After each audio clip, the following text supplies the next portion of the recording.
आपने हाल ही में एक सन ऑफ बिहार मनीष कश्यप को अपनी पार्टी में शामिल किया है।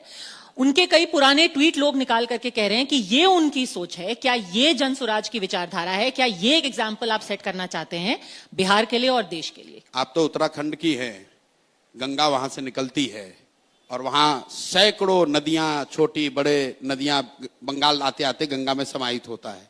तो क्या हम लोग गंगा को कोई दूसरा नदी कहने लगते हैं? भाई, जन स्वराज इतनी बड़ी विचारधारा है, इतना बड़ा परिवार है कि उसमें सब लोग आकर समाहित हो सकते हैं। अब ये बात, अब इस ये बात है कि क्या कही है, कुछ ऐसी बात है जो मैं अभी बोल भी नहीं मैं उस पे आ रहा हूं। मान लीजिए कि मनीष कश्यप ने मुझे ही गाली दी, तो क्या उनको सुधरने का, मुख्यधारा में आने का, सही काम करने का रास्ता देना चाहिए कि हमको उन्हीं रास्ते पर छोड़ देना चाहिए कि वो जिहादी बन जाएं? आप बताइए कि अगर 20 साल 22 साल के लड़के को कोई सोशल मीडिया के जरिए उसको हिंदू मुस्लिम के उन्माद के लिए इस्तेमाल कर रहा है, तो आपका या मेरा फर्ज क्या है? जन स्वराज की बात छोड़ दीजिए, अगर वो व्यक्ति सुधरना चाहता है या अपना रास्ता बदलना चाहता है तो क्या उसको अवसर दिया जाना चाहिए कि हम लोग को कहना चाहिए नहीं, जो कर रहे हैं यही करते रहो, मतलब समाज में उन्माद फैलाते रहो? मतलब जो आदमी 1 महीना पहले तक भारतीय जनता पार्टी में था, उस वक्त तो उन्मादी था, अब उनका पूरा विचारधारा बदल गई है। अब उनका एकदम माइंड चेंज। मैं ये नहीं कह रहा हूं, किसी समुदाय विशेष के लिए ये आपने कहा कि उनके ये टिप्पणी है,